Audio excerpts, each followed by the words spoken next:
right, y'all. Welcome back to another episode of Beyond the Flow Live. We were talking real healing, real conversation, real change. It's your healthy habits and lifestyle coach, Jovonnie, host of the Empire Place, Empire Lives podcast. And I'm here with Miss Destini here, President and Executive Director of Black Mental Painting Incorporated.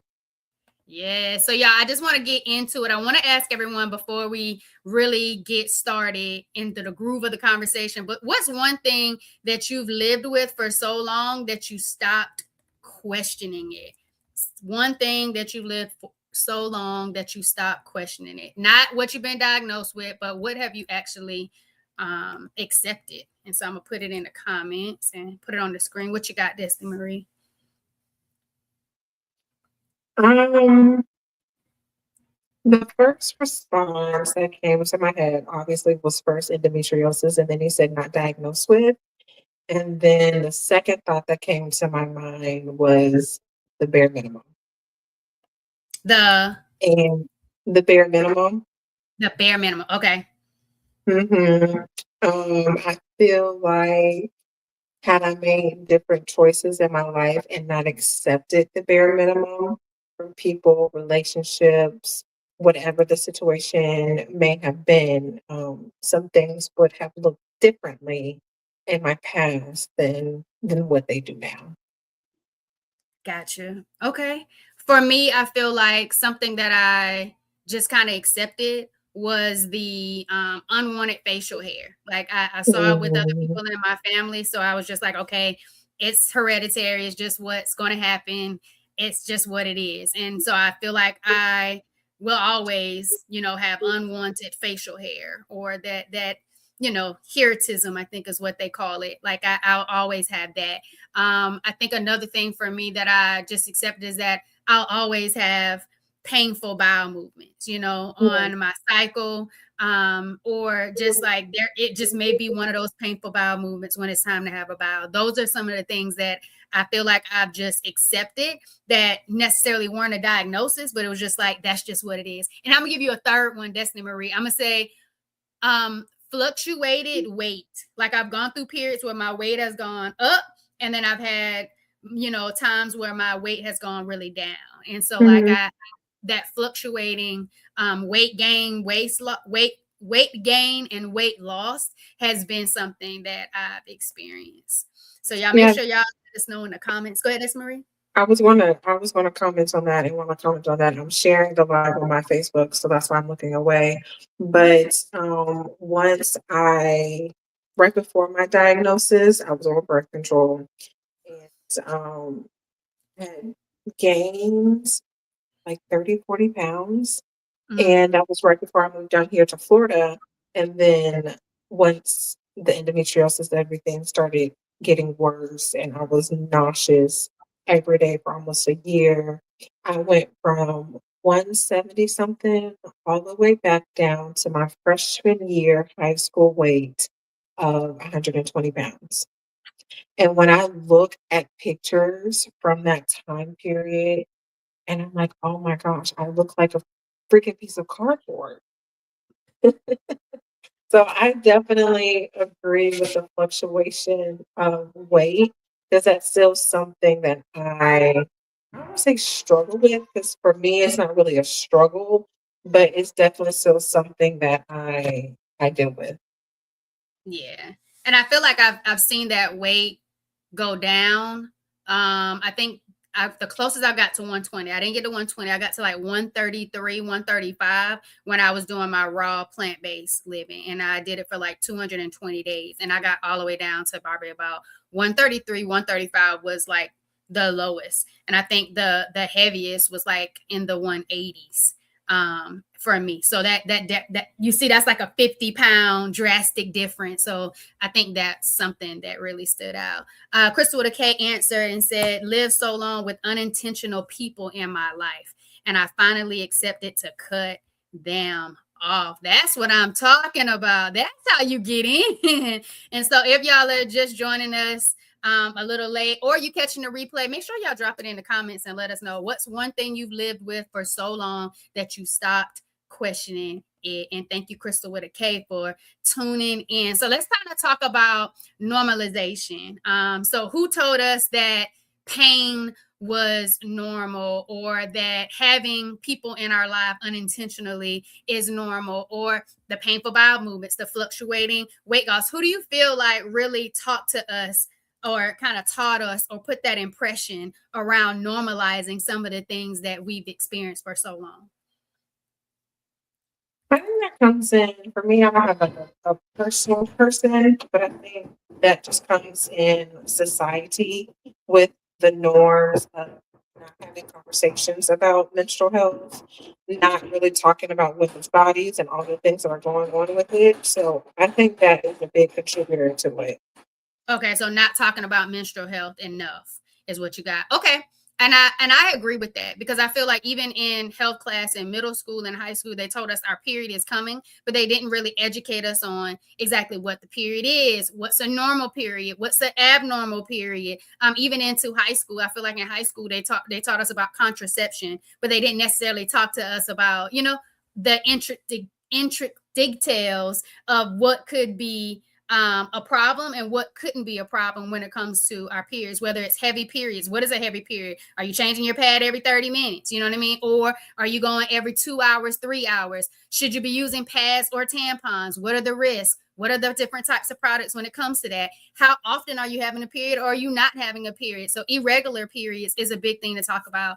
Some of the physical signs that people can see, like the unwanted facial hair, to go and then talk to your doctor about it. And the pain. How many days are you missing school? Are you tired? Like, so many different things I feel like they could teach us in school, or have those conversations with our family members, versus, okay, I saw my mom have heavy periods. I saw my aunt have unwanted facial hair. I saw, like, you're seeing the things, but we're not talking about the things, and we're not asking the questions of, is this normal, or is this a sign or a symptom of something that we need to go deeper in regards to looking into? And so what I want y'all to do is I want y'all to finish this sentence. I'm gonna put it in the comments, and I want you to finish this sentence. Destiny Marie, is on you first to finish it. I thought blank was just part of being a woman.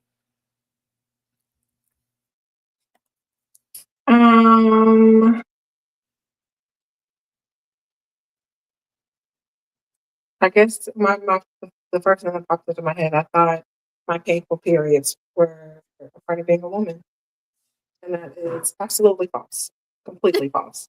The furthest thing from the truth.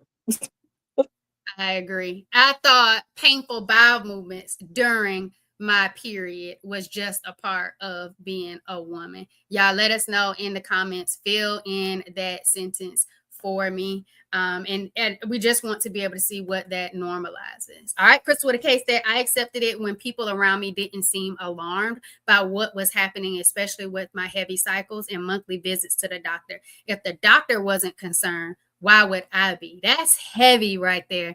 And I like that you said that, because a lot of times we get our pace, our healing rhythm, our treatment rhythm from the doctors. We allow them to really set the tone, set the pace when it comes to giving us our report or our status of well-being. And so if they're not acting concerned, they're not asking follow-up questions, they're not running the test, they're not asking for MRIs, they're not asking how this impacts your quality of life, you're going to think it's just normal. It's just going to be what it is. And so I'm really glad that you talked about that. Like, if it's not a concern, you don't know what to really dive a little bit deeper in. And so I kind of just want to talk about how much of our life really revolves around our symptoms. When you think about your symptoms, Destiny Marie, do you plan your life around your symptoms? Are you expecting for a flare up? Do you is your life planned around your symptoms, or have you gotten to a place where it's not? It's kind of hit or miss. I guess it just depends on the trend of symptoms. Because I mentioned before, some weeks, days, months, I'll be chronically nauseous. And so, and I also track my cycle. So it really it kind of just depends. And that goes into the tracking your cycle, being proactive and recognizing your triggers, and then monitoring your symptoms. So I don't have like a definite answer, because it kind of just depends on what my body is doing and how things are going, what are my stressors looking like, the things that I'm eating and consuming. So it really just kind of depends on what's happening that month or that menstrual cycle. Got you. And I've gotten to a place where my period is regular now. Before, I used to miss months. I didn't always have a period.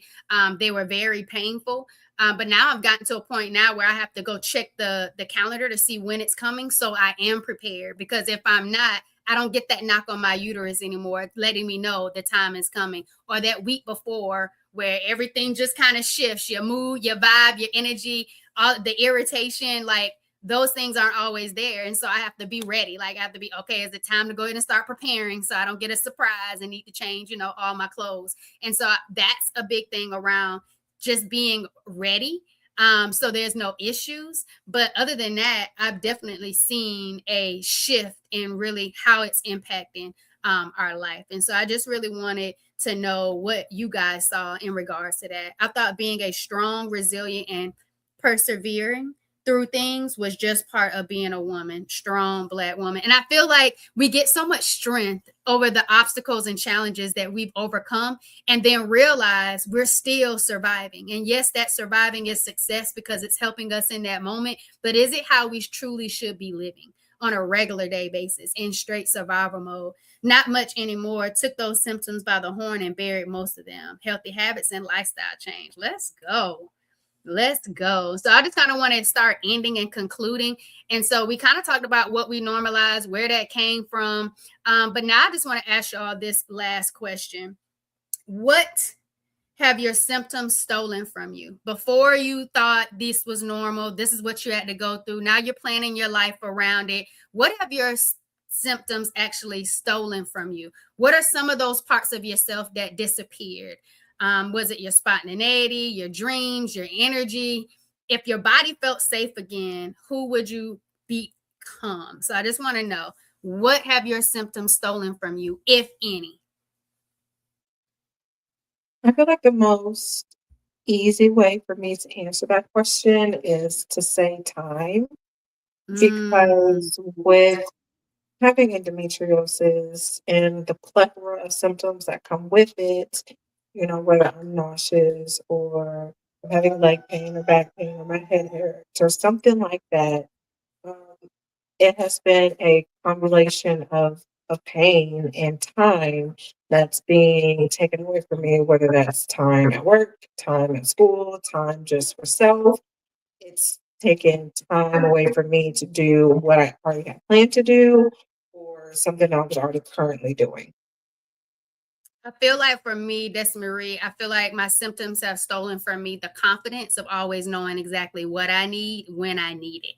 I think this journey with endometriosis, adenomyosis, polycystic ovarian syndrome, and fibroids taught me that the body is complex. And even though on the outside you feel like you're living with intention, you're living a healthy life, some of those patterns, some of those lifestyle habits, some of the behaviors, some of the unmanaged stress, some of the unmanaged or processed trauma, some of just the toxic things that's just happening, the lack of rest. There's so many different lifestyle influences or impacts that can impact your health.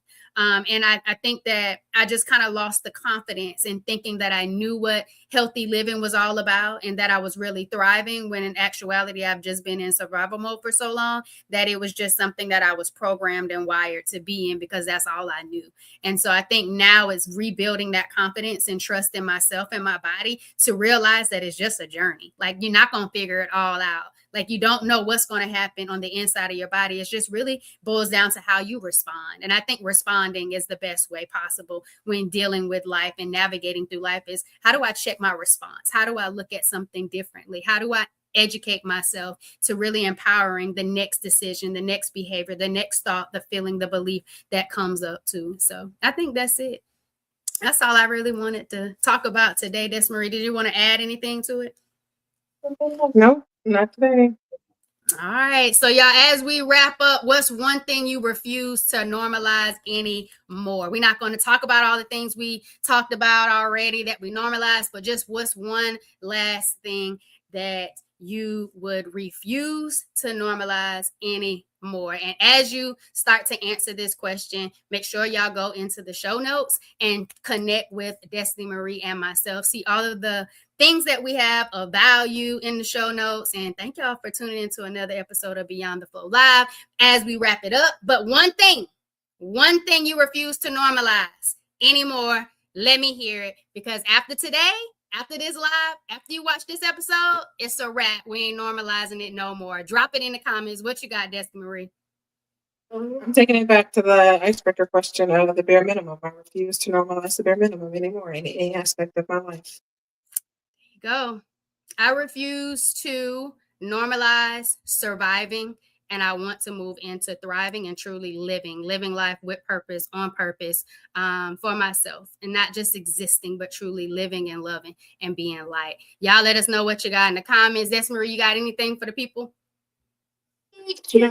Other than visit my website, www.blackniffelpainting.com, for more resources on endometriosis. We have a symptom tracker and a whole bunch of other things to help you along your wellness journey. All right, y'all. Check out forwardvibrations.me. Head over to the website, connect with me. Also, be ready for another episode of the Empire Place, Empire Lives podcast that drops this Wednesday. Y'all make sure you subscribe to both of our channels. But most importantly, thanks for vibing with us, y'all.